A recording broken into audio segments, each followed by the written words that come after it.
Welcome to The Room, where real talk becomes real faith. I've got a question for you. What happens when faith meets a diagnosis or when prayer meets a prescription? Today, you're listening to Faith and Medicine. My name is Ashley, and today we have Isaac and special guest Dominique and Dr. Derek Varner. You may hear some things that are not the direct viewpoint of Now Word Covenant Church. The intent is that this will spark conversation and biblical research in your personal circle.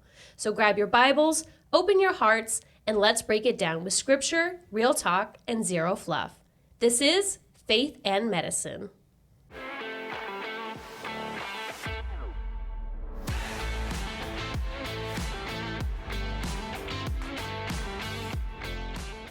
All right, so excited to have some new faces, some new special guests here in the room today. And for our audience, just want to kind of give a little bit of extra background to who has joined us. And we'll start with Dr. Derek Varner, who is also a elder at our church. So he'll bring a really unique perspective as a healthcare professional over the last 25 years, and a man of faith who speaks over life into numerous people at our church.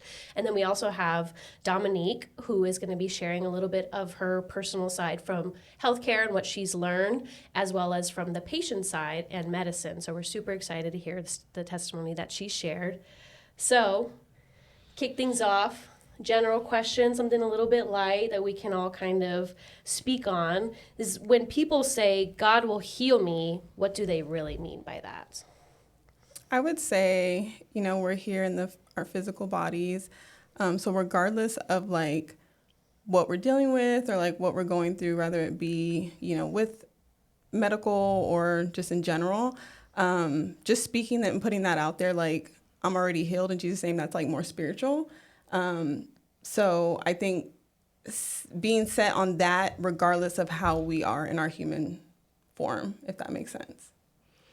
Yeah, so I would say healing may come in different forms. It can be both physical, it could be emotional, relational, and so I do think God heals, right? Ultimately, at the resurrection, right? And so sometimes I believe that sometimes if He doesn't do it on this side of the life, then He will do it on the eternal side. So that's just my perspective. Yeah, that's good.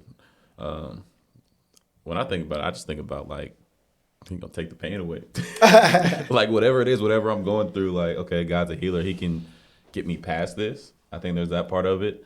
In the natural, I think physically, but again, like you were saying, Dominique, when we go kind of spiritual, it's okay, it may not be what I think it is, right? But we've talked about before, I don't think God is necessarily, it's not always about the outcome that we expect. It's the journey that He takes us on, in that walk of faith where we have to walk out what we believe.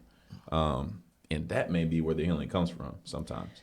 Yeah, and I would totally agree with all of that. And just to elaborate a little bit on those points would be, you talk about, yes, there is healing, and I also believe that there is other, right? We have our earthly bodies now, and then we're going to have our, spiritual bodies in the afterlife if we go to heaven.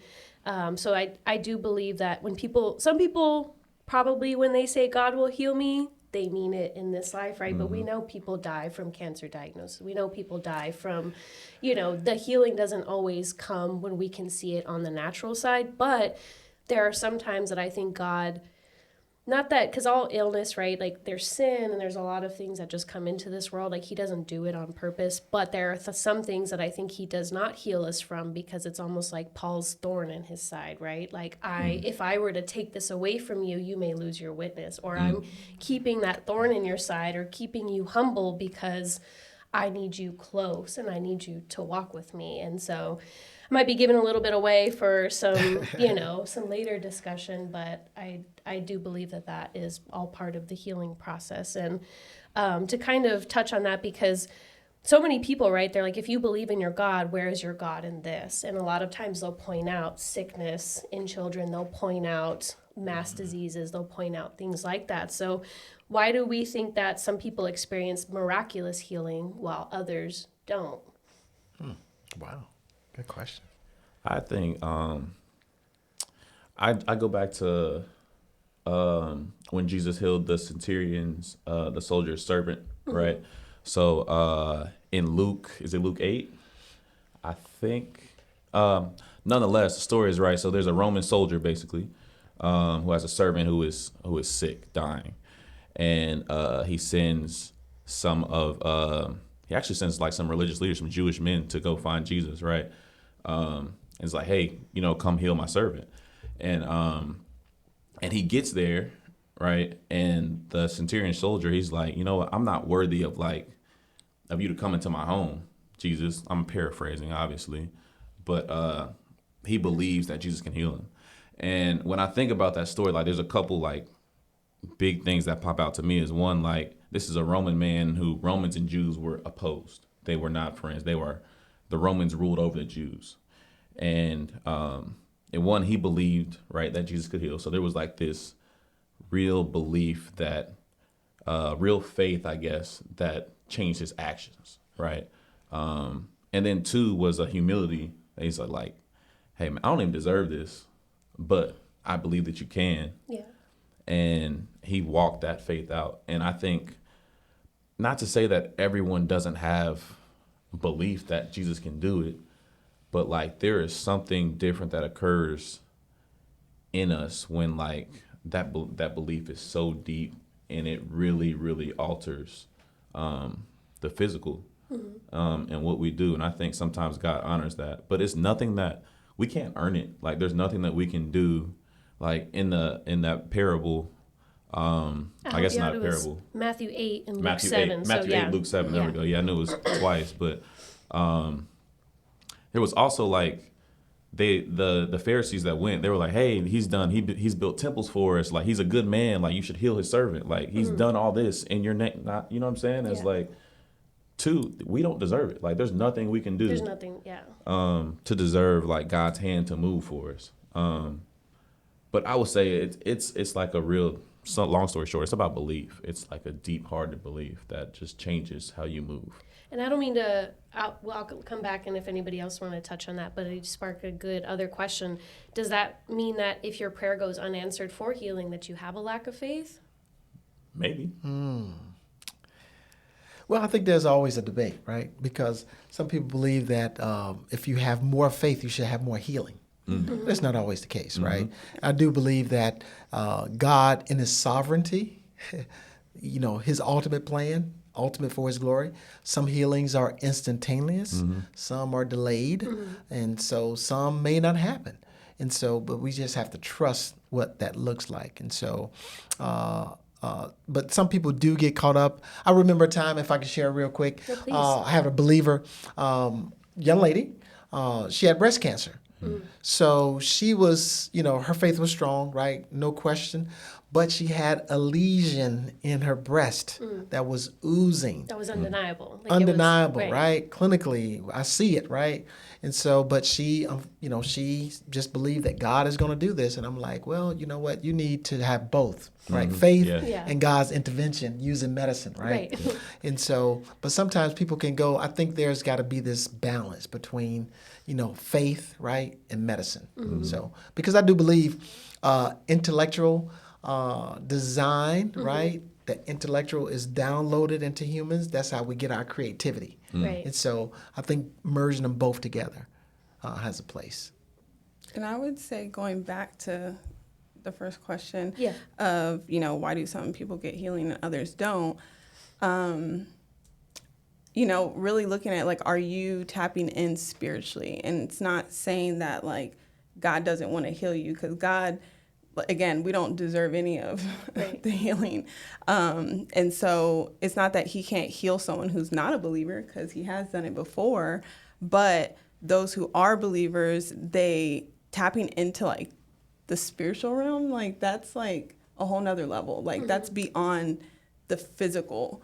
And so I think it's really powerful. And again, I don't have all the answers, so I don't know why some people get the healing and some don't. I don't know, but we don't know God's design. Right. And maybe that's just not in the will, like you said, like for Him to take it away, right? Because that can be a part of someone's testimony of how they continue to go through this pain, but there's a testimony in that, and it shows God's favor, but just tapping into the spiritual realm, that's like, it's like a whole nother level. I don't know.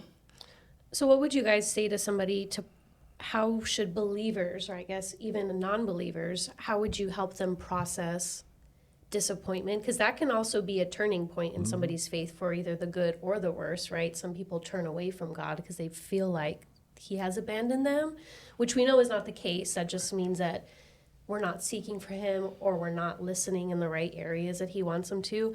But as other believers, how would you guys encourage somebody who's going through the disappointment of maybe that's not something that he will take away from? I would say, like, your mindset sometimes, yes, it can be disappointing. I've dealt with pain myself, and for one of them, it would be my back. And for so many years, I've always been athletic and stuff. And so when I had the pain where I like stopped for years and I couldn't physically be active the way I wanted, it was very depressing.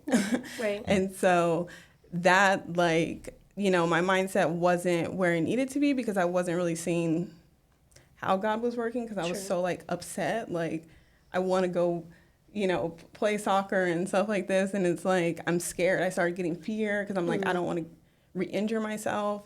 And so to basically like encourage someone, it's like, find what God is wanting to show you in the mix of pain. I know it's so hard, but once you realize, one, God is so amazing. So even though you're going through that, he's above all things. So it's like tapping in to see what he wants to show you in the mix of the season, whatever that looks like.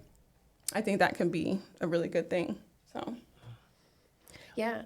Go ahead. Yeah, I was just going to say, sometimes we have to remind ourselves that we walk by faith and not by sight, right? And so those ailments that we go through, those struggles that we experience, the pain, as Sister Dominique was saying, because that's real, right? And so some of those times that the manifestation may be delayed or even denied, but we still hold on. That's the hope. We have that hope regardless. God, you're still God if you do. You're still God if you don't. Right. And so that's the mindset that I'm learning. Like I said, I'm not there yet all the way, but I'm learning to accept that and embrace that principle. And God is still God. Maybe it's just showing up for people just in regular creatures of comfort, right? Because I can imagine, like, it's easy to say when it's happening, or not easy to say. It's easier to say, well, change your mindset if it's happening to you, but when a small baby gets sick, right? Like terminally ill, how do you comfort somebody during a time like that, right? How do you point back to, how do you say God may not heal your baby? I mean, obviously you may not say that, but that is a reality, right? That some people have to come to terms with. And maybe it's just being there in the quiet, right? It's not always having something that you have to say to them. I'll echo that too. Sometimes like your ministry is presence. Right? Maybe you're just being a friend to somebody and just spending time with them and loving on them, like in their hard time. Because like it's like you said, it's easy to, like the man in the arena, right? When you're not going through it, you can have all the advice in the world. But Dom, you said like you experienced depression and all those things, like when you're in the midst of the storm.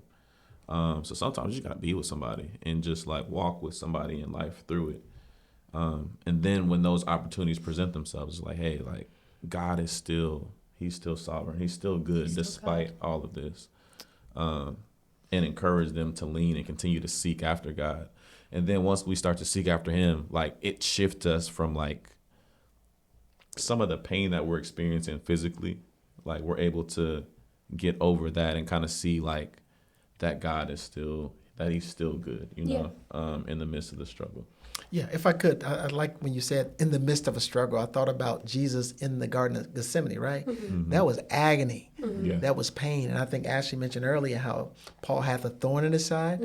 And that brought me to another thread where David, right, when he sinned, he had his child, he was getting ready to, his son was going to die, so he fasted, right? And so he prayed, right? There was no lack of faith, but he prayed, but guess what? It wasn't in God's plan for that child to live, right? And so but just accepting, God, Yeah. what your will is. I'm going to petition you, Yeah. right? I'm going to seek you. I'm going to trust you. Right. But at the end of the day, okay, all right, God, I And still love you. to know that if you are in a situation like that, and if you ask God for it to, Jesus asked, he goes, if this cup can pass from me, Yes. like Yeah. he knew what it was going to be. He knew it had to be done, but that doesn't mean that you're weak or any less of a person of faith if you ask for it to, go over you, because the Son of God himself was like, please, like I see what's coming and I don't want that to happen. And just fulfilling out the process, the prophecy from there. But to kind of switch gears a little bit from healing into actual, talking a little bit more about science and medicine. I think Elder Varner touched on it very briefly. But does science threaten faith, or does it reveal God? Ooh. And how would we challenge, maybe not even challenge, that's kind of a strong word, but how do we have that discussion with non-believers, right, who are very science and fact-based and what we know about God to be true? I feel like it definitely can be both.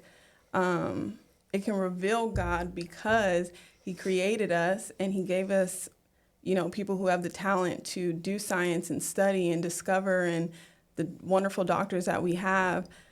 He created them, whether they're believers or not. Right. And so it reveals him through them that they have this talent that God has given them to do that. And then the other side, it's like, okay, it's science. So it's like, I can see it. It's in front of me. I can prove and see, I can test it. It's tangible. Yeah. And so those who are not believers, they're all for it, because it's like, why would I not believe something that's in front of me that I can see, and Right. God is faith too, so it's like, we may not always be able to see what God's doing. So I think it can definitely challenge both. Yeah, I would say to Dominique's point, I think when you are talented at something, let's just say basketball, right? You Yeah. can shoot, you can do a layup, and then when you go to school, you learn all these different skills, these techniques, you learn all this science stuff, right? And you're able to apply it, right? What we call healing people. And so sometimes you can, think it's you. But there comes a time in everybody's journey, admit it or not, that some things are just out of your control. You cannot explain it. Yeah. And so sometimes for those believers that are, that are healthcare providers, right, in any capacity, physical therapy, mental health, right, you get to a point where that issue or that illness, that was miraculous. I cannot explain it, right? Either I witness it or the patient comes back and share that testimony Right. with, and I'm baffled. But I know as a believer, I know where that source comes from, right? The healing, the ultimate miracle. Yeah, comes and from. I won't share a story of mine. I'll share a story of someone at the church that we're all very familiar with, which is Lady Demetrius, our first lady, and talking about her daughter, who is now, a grown woman now, but when she was little, that she just fell ill, and the doctors they didn't know why, and she was very, very sick. Like, it wasn't like, and even Pastor Keith talks about how he felt like she stood in the gap and had more faith, but just that miraculously it just went away. And it was something that they never found out to this day, like what she was so sick for. And we have quite a few people in our church, actually. I think even Dominique's, grandma has her own testimony to share, and Pastor Carolyn right now, and really fascinating things. But that has to be really interesting as a healthcare provider to see, like, as somebody who knows medicine and knows the science behind it, but then it still can't be explained. Like, Exactly. And you know what, Ashley, what happens, we call that unexplained, or we have another medical term for it, idiopathic. I don't know, I can't explain it, but it did happen. You can't deny it because you see all the classic signs and symptoms, but at the end of the day, I can't explain what happened. Or the reason why things turned around. Right. I'm excited because guess what? At the end of the day, it's all about the patient. Right. But sometimes I can explain things from a very analytical, scientific point of view, but then there are some things that are just beyond our comprehension, right? If we admit it or not. Right. When I think about science and faith, I think a lot of times science confirms. It's like trying to understand like God's creation and the magnificent order. Like, I think about the term like spontaneous order, like in our world, like things just have a natural order and how it points to a creator. And like we dig and we learn about what God created and how he created it. And kind of how we can help support it. And I think God gave us like the dominion and the creativity to do these things. I think it's good. Now we can go too far, and I think, but all that to say, like, I really think that like science and medicine, it can really point back to our creator. And just, I don't know, I just think about how complex the human body is. And like, It's crazy. you got like Amazing. electrical impulses going Yeah. through myelin and all these different neurons and all this different stuff. Like, and it's like, it's incredible. And to be able to learn and know more about that, like, it's like, man, thank you, Lord. Like, there is somebody that designed this thing. Oh yeah.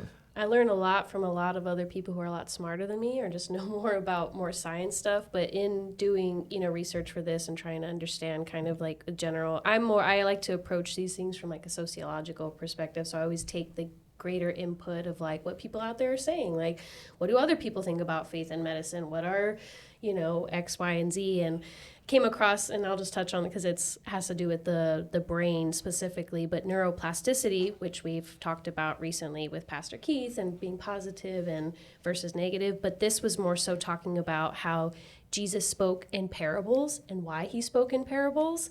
And it's because transformation doesn't come by information. It comes by like actual, by change and seeing stuff like that. But he spoke in parables because parables are more so metaphors, and your brain actually, if you were to just come and say, why are you selfish and why do you do this, people wouldn't have listened to him. Like they would have probably turned away from him and be like, why are you telling me that? But he talked about having, the plank of wood in the, and it sticks with people. Or if he talks about, I am, the branch and you are the vines, like people, you can visualize that and your body is more receptive to it, hence the neuroplasticity, and it sticks in your brain. But this was thousands of years ago, before neuroplasticity was even studied. It was just God is science, Jesus is science, and using those things to help create the Bible and the Word and the truth, and just really fascinating. I don't know. You just took me somewhere else. I was thinking about fasting and how your body changes. Like if you just do straight water, right? It changes the composition of your body, and like how you're, I was reading something. It talks about like how some of the cells start to, you eat some of your fat cells, and you're eating like all of the energy that you have stored, right, in your body. But God tells us to fast, and part of it is like for the spiritual reasons, but there's also like physical stuff naturally that happens in our body. And I think some of the things that God tells us, he doesn't tell us why, but right, in obedience, we're blessed. And so some of that stuff that happens like medically, by kind of just abiding by some of the things he tells us, I was just like, man, like there's so many blessings in obedience that we don't even know. But it also made me think about, I guess I have a question too for the group. Yeah. Like diet, right? Originally, I don't know if we were like designed to like eat meat and like all these sort of things, right? Like the Israelites, they wanted manna, and then God gave them manna. But I wonder if like there was something intentional about the original design, the original like way we ate before that as human beings that God kind of has for us. I don't know if it's for the group, but it's just something I think about sometimes, and just like God's original intention and how he designed us. And like, there's a lot of things that we don't know, but if we just move on what we do know and what he told us, then maybe we're blessed by it. Yeah, I think it's something to that. If we go back, I think Pastor Keith is always teaching us, if you want to know anything the way it should have been, go back to Genesis, right? Look at Genesis, because that gives us that foundation. And if we look at the water intake, the food intake was all a lot of fruit and vegetables, right? And so if we go back to that, we can probably restore some of the things. I know you do a lot of juicing, right? So there's a lot of healing properties in the fruits and vegetables that, we in America, we don't do as much as we should, Sure. that's recommended. But I do think there's a lot of healing properties if we go back to the basics. And I thought about healing as you was talking. I think healing is a direct reflection of God's heart for restoration, right? Because God wants us restored. He wants us what? Whole, right? Physically, mentally, emotionally, psychologically, and most important, spiritually, right? So I do think it involves restoration, right? Getting back to the basics. And I kind of want to go a little, so there's a lot of different ways that kind of want to splinter off specifically with science going into medicine, but now that we're on talking about fruits and vegetables and maybe Dr. Varner, you can elaborate a little bit from the healthcare perspective, and then Dominique from their holistic perspective and things that you've learned and your learnings as well. But we know sometimes, and it can go both ways, some healthcare providers will put a Band-Aid, right? The first thing they'll do is prescribe medication when, to keep you coming back and needing more medicine. And other times they'll say, well, really what you need to do is lose some weight and get on a diet. When you're like, no, but you're not listening to me, right? And so there has to be some ethics involved in that. And maybe you could speak a little bit on what natural and holistic healing looks like versus maybe when it's time to look into a little bit deeper. Yeah, I would say medicine is broad, right? When you go from A to Z, there's specialties and subspecialties. And so a lot of times when we're trained, we only get a little bit of each specialty. And so I lean on some of my colleagues that are in nutritional medicine. Right. That's why it's nutritional medicine or dietitian. And we don't want to say diet. We want to say lifestyle changes, right? Because when you think of diet, we think of short term for the most part, very temporary. And so, but when it comes to what was the question again? I want to make sure I'm having one of my moments. Just a whole, maybe because it wasn't, just whatever comes to Yeah. holistic versus when it's time to. Yeah, I will say that in this society or the scheme of medicine right now, the way we practice today, we're practicing sometimes because of time. Time is not on our side. And so sometimes you may get that Band-Aid, right? Yeah. You may get what we call treat and street. You come in, complain about an illness or issue or concern. I'm going to address that issue, and then I'm going to move on to the next patient, right? And so that can be challenging if we don't stop and listen to the patient. Take time and listen to the patient. And I would say, like, on the medical, there's nothing wrong with medicine, but we want a lot of, like, temporary fixing and quick and in the moment. And so, there's doctors for different things, So, one, you do need to make sure you're going to the right doctor for whatever, you're dealing with or need answers for. And so another doctor may not be able to give you that direction because they're focused on this, and this is how I can help you. They're not specialized in, as you were saying, you want to go to the right person. But the natural healing, it is a lifestyle. And so a lot of us don't want the lifestyle, and we don't want to take the time to take care of the bodies that God has given us. So we want something very quick and in the moment. And, it may not always be the best route. As you can see, the world is expanding with different things, and the medical world is very, very big. But I don't know if that answers your question, but it's like you have the medicine, which it's temporary, but it can still be good for certain people. But I would say focus on what we can do naturally and fix there. And then if we can't get past what you're needing naturally, okay, then let's see what this medicine can do to kind of help target what we're needing in this moment to help with pain or, whatever you're dealing with, if that makes sense. Yeah. And I guess I didn't, because I've always probably been the person who would probably say, well, tell me what I can do naturally, right? But I didn't think about that. I mean, not that I never thought about it, but there are so many more people out there who do want the quick fix, right? Or sometimes it's hard because something could be wrong in your body and it could mean so many different things. And so there's that fear of like, well, if I don't address it now, is it going to turn into something bigger? If I wait 3 months to change my lifestyle and drop the 30 pounds, right, that I need to do, is it going to be too late, right? And just a lot of fear of the unknown, I guess, contributes into that as well. But I didn't think about all the people who are like, no, I'm too busy. Just hurry up and fix this one thing that I want. But then you have so many different patients, Dr. Varner, like you don't know which one you're going to get, right? Like you don't know if you get the one who wants a fast or if you want somebody who's like, what else can I do before I have to be put on medication or go through a major life surgery? Yeah, and I think it's a combination of both. Getting to know that particular patient's desire, sure. right? We call it shared decision making, where we listen to the patient's concern, their issues, their priorities, and we try to balance and say, okay, now I hear what you're saying, but you're dealing with this issue. And so let's try to find a happy medium. And so I think working with the patient, listening to the patient, Yes. and then giving them some options. I love giving options. Yeah. And let them decide. That's really fascinating.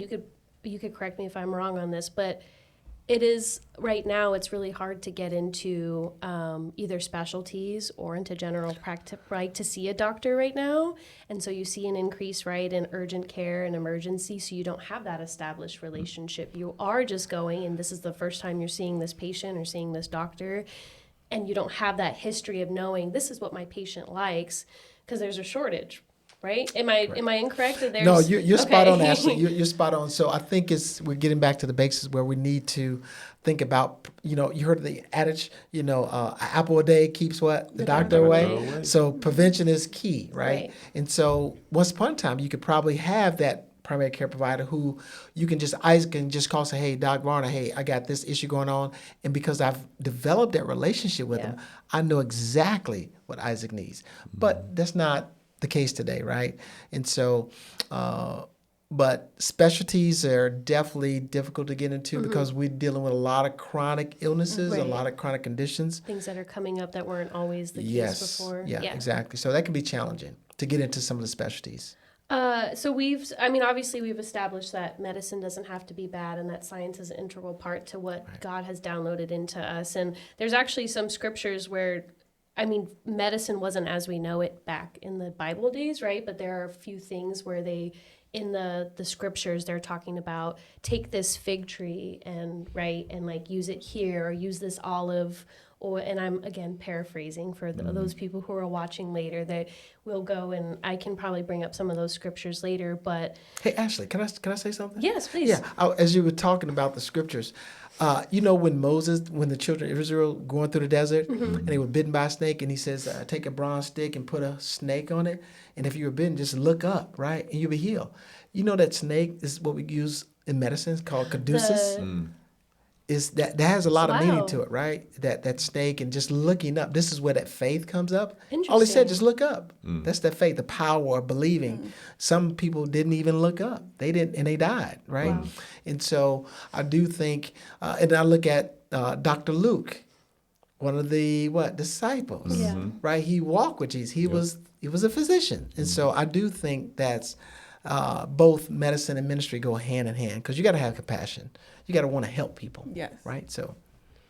Yes. And I was going to say, and maybe Dominique, this was where you can come in with a little bit. What should believers and non-believers be wary about with medicine or going down a specific path?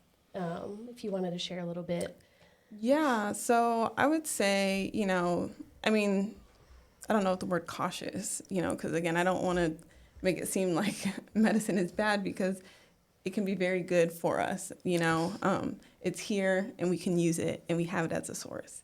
But for me, I guess kind of going off and sharing a little bit of my testimony, when I was younger, I dealt with major menstrual cramps. It just was not normal. The pain was like out of this world. And so I didn't have answers. My mom didn't have answers. I would go to the doctor and everything was fine. Yeah. So it just didn't make sense. Nothing matched, right? And then once I got older, I was in a car accident and I started having back pain. And so I had a pinched nerve herniated disc. And then that turned into spraining and straining things over the years. And it just was like a recurring thing. And I'd be up and then I would have my moments I was down. And so regardless of that, I was always had medication in my hands. Right. Because I dealt with pain. And for me, unfortunately, because there was other things I was dealing with in life, those pain medications sometimes wasn't always just for the pain, you know? And so that's where I guess the word cautious, you know, you want to be cautious about what are you intaking? Yeah. Are you taking it for the right reasons? Where are you getting it from? Because I had the doctor that would prescribe me, you know, my 800 ibuprofen, but then I had someone on the side that I could get hydrocodone from and have that, you know? And so every medication has its pros and cons, you know? And so that's the other thing, you know, you could be taking medication and then it could cause this. So you have to be careful with that too. And so, you know, people do get addicted. And then, you're dealing with pain or you're dealing with trauma, whatever that may look like. And then the medicine is numbing and healing, you know, numbing and temporarily fixing the pain in the moment that can go left. That could not be good, you know? And so then it's like defeating the purpose of what the medication was actually intended to do for in that moment for a temporary time, you know, to kind of get you back on your feet and get you into that, you know, trying to get you to heal. That can turn into long-term trauma because you're now addicted to painkillers, if that makes sense. So. Yeah. And would you say, like, sometimes, or maybe in your case, or what you've seen, or Dr. Barn or Isaac, would people sometimes turn to medicine more than they turn to God, right, for healing, right? Like, you know, because it's a tangible thing, and you're like, I know that if I take this, I'm going to feel this. Versus, you know, going to God, and it's intangible, and you're waiting for something that might not happen. But, like, then you learn to keep looking left, instead of exercising and making rounded. That's the thing. It's like, you know, I had the medication, and in the moment I felt like because I was dealing with what I was dealing with, I needed to take the medication. But then I was also dealing with this over here. And then as I was getting closer with God and walking with him closer, he's the one who got me off of it. So now it's hard for me to take an Advil when I'm in pain, you know, because I don't want to I'm just not there anymore. You know, I don't deal with those things. But, you know, God is so patient, and it was a journey. And, you know, I thank God for my healing because I can still play soccer. Yes, I have my moments where my sciatic nerve hurts and I have some, you know, back pain, but I'm healed in Jesus' name. And so, like, at the end of the day, like, the fact that he gives me the ability to still have the desire that I can still play soccer. And years ago, I had that accident and I was taking medicine and thinking, oh my gosh, you know, I'm dealing with depression and stuff like that because I can't do the things or whatever. God is good. And he helped me shift my mindset, you know, renewing my mind and trusting him and not trusting only the medication. But then he also helped me be healed, as in medication is not bad. You know, I could have went and been all against it because of what I went through. Sure. Like, it's horrible, oh my gosh, you know, but it's not. It depends on the situation, and God is a healing God, so. Amen, definitely is. I agree. I think, like I said earlier, they go hand in hand for me. Remember there was a time I tore my ACL, right? And so I was like you, and I remember my Grammy, she was like, don't take all the hydrocodone, you're going to get addicted, this, that, and the other. And they gave me a nerve blocker with the surgery. So they're like, oh, it should last 24 to 48 hours, right? So I go home, got my leg elevated the first night. And I how old were you when you? I'm 22, 23. Okay. And so, I go home, I don't take the medicine. I don't stay ahead of the pain, right? Because I'm thinking I got the nerve blocker, and now I'm thinking about her in the back of my mind. And boy, when I tell you, it felt like my leg was ripping apart. And so then I take the medicine, right? And it helps with the pain. And then that helps me able to do my rehab exercises, right? So then I can do my rehab exercise, I get stronger. And in the midst of that, right, there's also all right, Lord, like, I trust that, you know, you can heal my body. I'm gonna exercise my faith. I'm gonna do this. I'm gonna do my exercises. I'm gonna do what they're telling me to do. But I also believe that this is what I should be doing, what you're telling me to do. That I'm walking in wisdom and like that sort of stuff, right? So I would just say that, like, faith, medicine, they go together. And like when we're taking, like, say you have high blood pressure, they put you on a pill, right? The pill is not the end goal. The end goal is to make the lifestyle changes that you need to make to bring your blood pressure down, right? But that's a temporary thing that we can do to help you right now, to where maybe you can do the things that you need to do, right? So there's some onus that comes on us as patients, us as believers, and steps that we have to actually take. Because faith without works is dead. I can say everything I want, but Say it one more time, Isaac. faith without works is dead. Okay, gotcha. So if I don't take those steps and walk my faith out and actively live it, then it ain't doing nothing.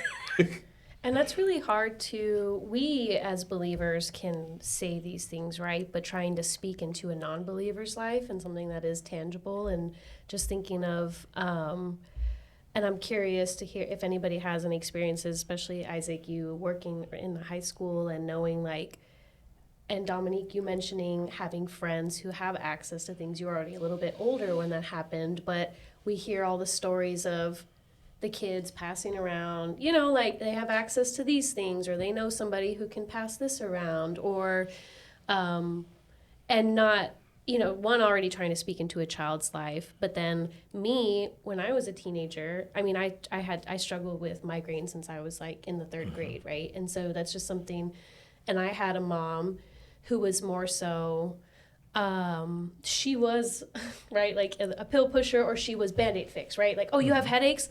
I'm going to get you a prescription. I'm going to do this. And when I was in high school, and I thank God all the time that I had the discernment at that time, because I very easily could have gone the other way and gone to an addictive personality, but they prescribed me Tylenol with codeine, and I was 16, 15, and it was just like, well, here, like if your migraine's already at that level, go ahead and take it. And I remember taking it, and I slept all day, and I woke up and I was like, whoa. And then I continued to sleep for another however long. And then I woke up and I was like, yeah, maybe we save that for the nighttime or when it gets really bad. But like, how does a high schooler normally have that discernment to say, because at the time it's cool, right, to sleep all day, or to be like, oh, I got rid of my pain. Oh, yeah, my mom gave me pills. Oh, you want access, right? Like, you want access to that. And I don't know where my point is going with that, but specifically on the medicine and speaking to non-believers, when, again, that tangible thing, right, especially in high school, it's cool to be nonchalant. Codeine, the groggy, Slow. It's cool to be slow, it's cool to be lazy, it's cool to be... We didn't have access to that at my house. Yeah. So the fact that I had access, and so, you know, when I was given the medication from others, was when I was like in high school, and so, but I really was dealing with like bad menstrual pain. Like I literally felt like I was dying. So it's not that that I wasn't using it, for the pain. Yes. But then it's when for me, once that's where I had an addictive personality. Sure. Because then I started smoking weed and all the other things, and that goes down a whole nother route. Absolutely. And unfortunately, those things became a Band-Aid. But when I was in high school and I had the friend, because I didn't have access to that at my house. Yeah. So you're going and seeking for it. Or even if I didn't, they just know I was in pain all the time, and they just hand it to me. And so, I mean, I didn't turn it down, and that's the thing, you're in high school, and then if you're dealing with other things, I don't know. It's like it's an easy there's a lot of stories door to be open. Yeah. Well, and that's why I was going to say to Isaac, because there are plenty of high school athletes. You were a high school athlete who it's a chronic pain. It starts off, it's a real pain, but there's not necessarily the education that goes behind it, or them, if you're a high schooler, even a little as a young adult, or even getting older, if you're not seeking the information behind the medicine or prescription, you don't always know what comes with it. So I think even outside of like medicine prescribed, like, I mean, you talked about like pills that you can get, right? We self-medicate with like, well, not we, I mean, I don't smoke. Cough syrup. You got your codeines, you got your, all these things that like we do as people to try to numb a pain, right? And to a non-believer, we got to be the light. Like, we have to share like the ultimate fix, which is not necessarily like short term, it's long term, right? So we have to be a light. That's one thing I would say. But to my high schoolers, like, I mean, I tell them, like, don't take a pill from nobody. Like, get a pill from a doctor. You don't know what it really is. Yeah. and so like there's that tactic, right? That Just being blunt. yeah, it's like, man, that might be laced with fentanyl. You might be over here. I don't know if Narcan gonna help you. Like it's crazy at our school. We have Narcan outside the nurse's office. You can just go grab it. That is crazy. Yes. And there's been stories they talked about like on the weekend the Narcan thing disappeared and then it comes back on Monday. And it's like it's wild, but that's real stuff that people live, Yeah. right? And I think a lot of times when we're self-medicating outside of like prescription medicine, we're trying to fix something ourselves. Like That's true. let's It talk can go about weed, beyond, right? yeah. Weed has medical uses, right? Yes. But a lot of times it's a way to maybe relax or like calm yourself or something like that, right? That's what a lot of people I know, they're like, man, I just used to chill out, right? Yeah, Alcohol is it's not a depressant, right? prescription, but it's It's a like- numbing. Yeah, all these things that self-medicating. we use, and it makes us feel good temporarily. But again, we gotta get to the root cause, and seek professional guidance, right? Yeah. But also, like, you gotta heal that spirit, man. Like you're feeling a void that is there's spiritual warfare there, and if we can speak to that and teach to that and share, then we can help. Yeah, you know what you had mentioned earlier about, I think Dominic made a good point about being cautious when it comes to a topic that I know is hot, been hot for several years now about THC or marijuana or hemp. We got to remember, everything that God made is good, but it's us, man, that contaminates it or distorts it or abuse it or misuse it. But there is a place, I think, once again, because there's recreational use and then there's medicinal use. Right. Not sure if you know, but marijuana or THC can help somebody who has severe episodes of seizures, right? If it's used appropriately. But we do know that there's occasionally it's out there that we got to use caution, right? Even the pain medication has a place, has a proper place under the right prescription, because those are what we call scheduled and controlled drugs. And so we just need to be cautious. They do have a place. I'm not advocating we all go out and smoke weed, but I do think there's a lot of What you trying to research. say? There's a lot of research going on with that. What'd you say, Isaac? I said I was going to ask you to clarify. No. Yeah. Clarify.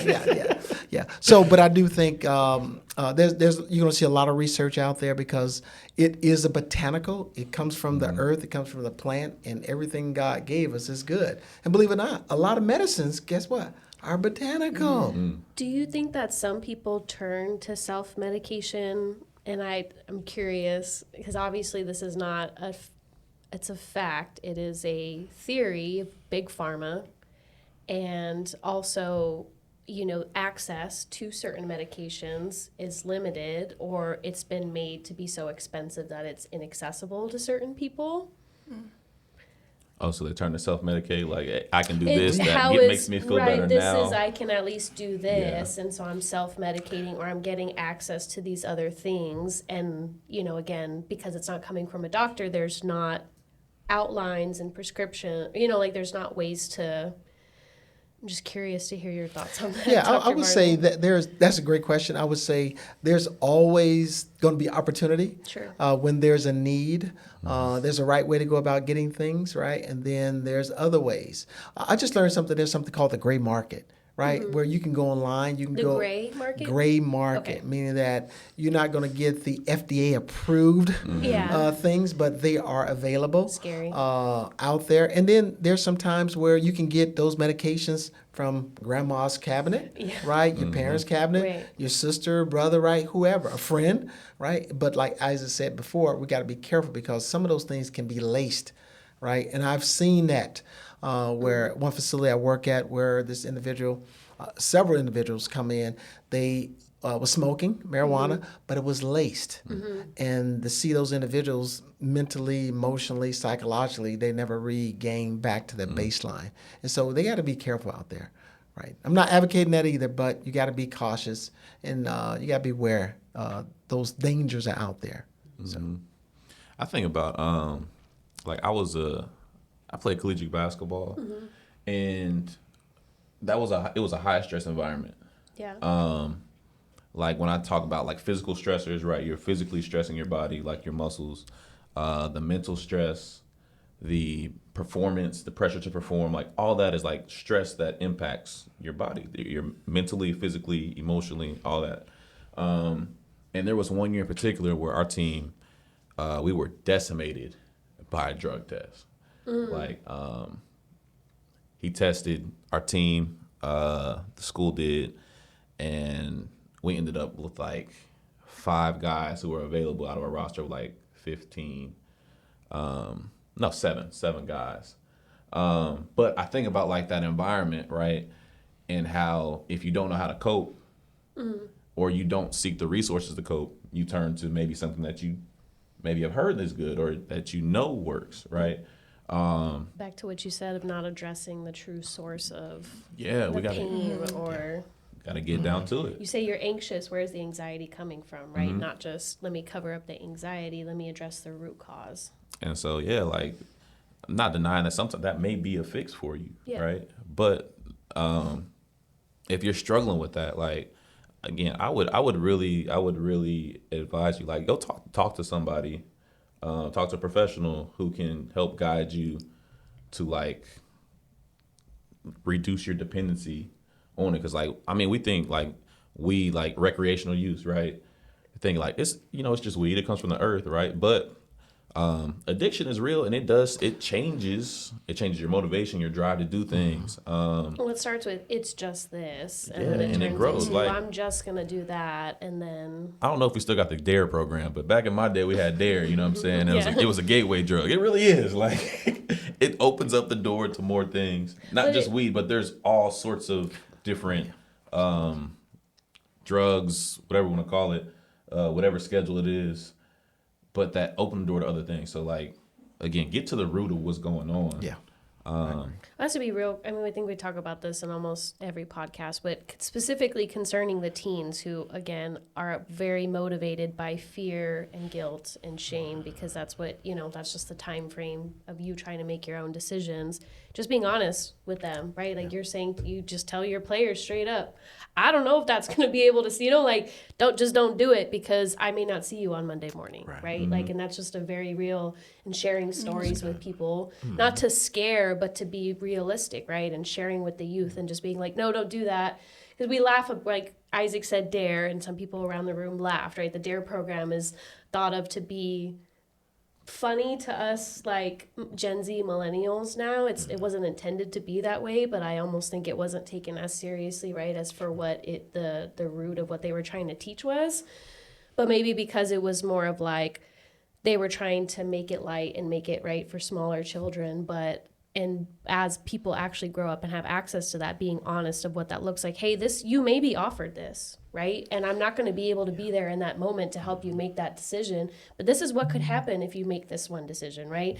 I won't lie. You may feel like it may look cool. It may feel this way. Like, don't make it to where like everything is bad. Give the pros and cons of each. But back to the root, and I think we talked about it in the last time, giving a why. Yep. And addressing, like, if you feel like you want to say yes, let's talk about it, right? Like, if you were to feel called, let's talk about what that looks like. And in any case, just being honest about it. Yeah. Because I think it is important to find the root and also talk about it. When I was young, well, I say young, but like once I got out of high school, like really holding things in, and that was like my coping, smoking. And so then, okay, I'm still having my menstrual pain and stuff, but I'm trying to get off of like taking, medicine if I don't have to and stuff like that. So then weed really, I was addicted to smoking and I could not stop smoking. And when I would try, it just wasn't working. And I had to tap in again, just getting closer to God. And that was a very, very, I don't know if heavy time of years that the Lord walked with me. But it did bring me closer to him. But he also did not leave my side because I was struggling with a lot of things, whether it be anxiety, depression, and, and other things that happened in life. And smoking weed was definitely like a coping there for you, mechanism, but yeah. it wasn't getting the root. And that was one of the things the Lord was like, you're going to have to give that up to follow me. And it was very, very hard to give it up. I mean, I was like, I don't know if I'm going to go to heaven because I can't stop. Yeah. like, like, I know we laugh about it, but like, Yeah. seriously. Yeah. Like, Like I think Dominique hit on a point. It's real. That it's a Yes. physiological response, right? That craving, a that dependency. that dependency on it. It's real. And so I think we got to give people grace, Yeah. right? Because sometimes the healing can be instantaneous, Yeah. and then some things are what we call gradual, right? When it's a true addiction, I don't like some people miss the fact that an addiction is now, like you said, a physiological, it is a response in the body, it is an illness, it is a, you have to give people real world out, or you have to be able to walk with them. And thankfully, the Lord was there for you, and He was there, all but right. it's a real testimony. You say it took years, right? Yes. Like, Yeah. and for anybody who's listening, it may not be easy, right? Like it may be something that you're going through, and know that you're not alone and you're not a failure. I just think I said that earlier, but again, absolutely. it's not a failure if it takes you, but God knows your heart and your intention, and it's a gradual process too. But I also didn't want to talk to anybody about it. So I would only talk to God. And then I finally got to a point where, like, I mean, I was, like, God, I realize I need you because I can't stop. Like, I got to that point.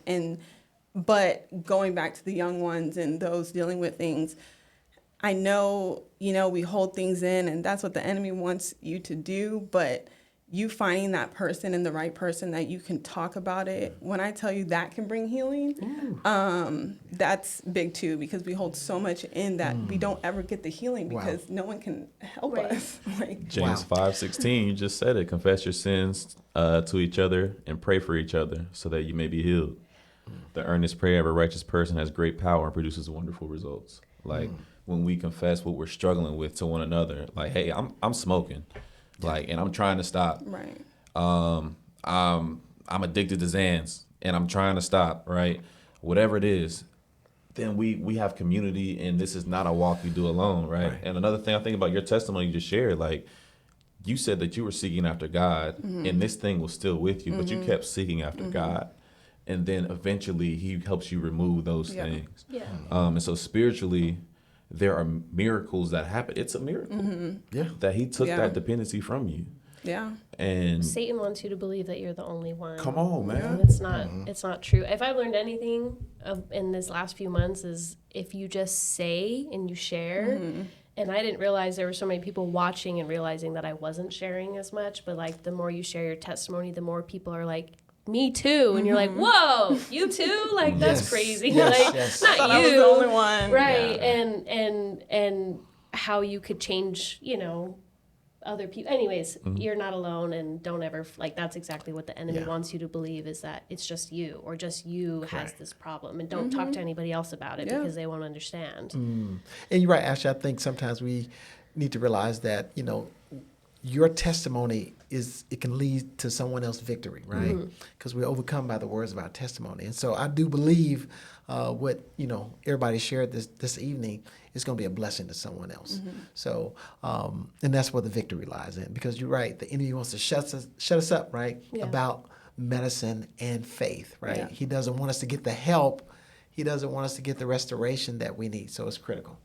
I do want to ask real quick, from the healthcare professional point of view, while we have your expertise here, is maybe how can a Christian doctor pray without crossing professional boundaries? Oh, I love this one. Oh, I love it. I love it. They don't want us to proselytize, right?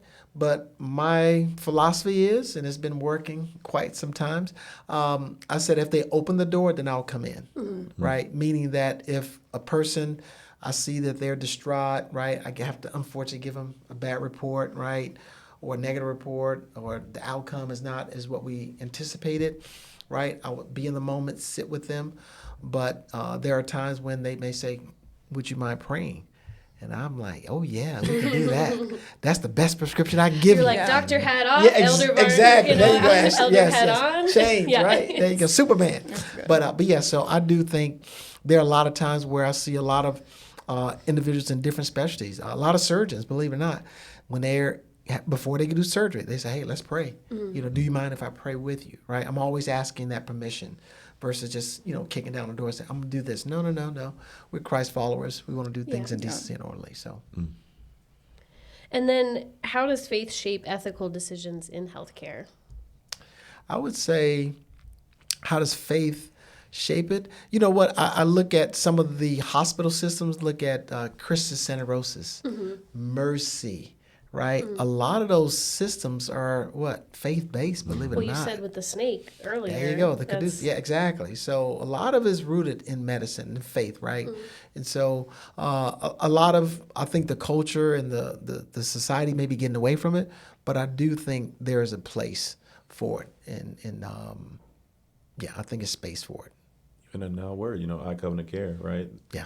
It's, we're a church, but there is that extension, I guess, where we're providing that service to people. And I would say, it's always intertwined. I read, or who was I listening to? It was somebody, they were talking about the Romans in that time period. They used to put babies out, right? Unwanted babies outside the city walls. And there were Christians that came and would get the babies, and they started orphanages and stuff like that. So I think historically, believers have always been kind of on the forefront of ministering and meeting needs, whether that's physically, spiritually, whatever it is, right? And I think as we continue to do that, then ethically, right, our faith will show. I guess if that makes sense. And I think with medicine and being in ministry, I think we can be the hands, the feet, of Christ. And believe it or not, that's something that, what do? We touch and agree, we pray for one another, we grab hands and lay in on the hands, right? Believe it or not, that happens in medicine. We want to, you mind if I touch you? We lay hands, believe it or not. I want to touch the patient, right? Because there's a transference. I'm trying to pick up, I'm trying to discern things. Right. So it is in the natural, so it is in the spirit too. So it really goes hand in hand when you think about it, when you start to unpack and take off the different layers. It really is a powerful thing once you get that revelation, wow, God is using me. God has blessed me with this talent, this gift to be a blessing to someone else, right? To help, right? So I think I get excited when I can do God's bidding for them, right? And then when people say, God bless you, I say, oh, okay, I'll take that, right? Yes. Well, we definitely unpacked a lot. We heard from all over both sides. We heard from the patient side, we've heard from the healthcare provider side, we've talked about science, we've talked about faith. There's obviously so much more that we could always go into, but I think it was a really great starting point. So thank you guys so much for being here today. Oh, thank you. Thank you. It was awesome. Thank you for pulling up a seat with us today in the room. We hope today's conversation challenged you, encouraged you, or gave you something deeper to think about. Don't forget to connect with us through social media, and if this episode spoke to you, share it and tag us. Also, if you are currently searching for a church, join us every Sunday at 10 a.m. on our YouTube channel or in person. We'll see you next time for another relevant, faith-filled conversation. Until then, stay rooted, stay real, and stay in the room.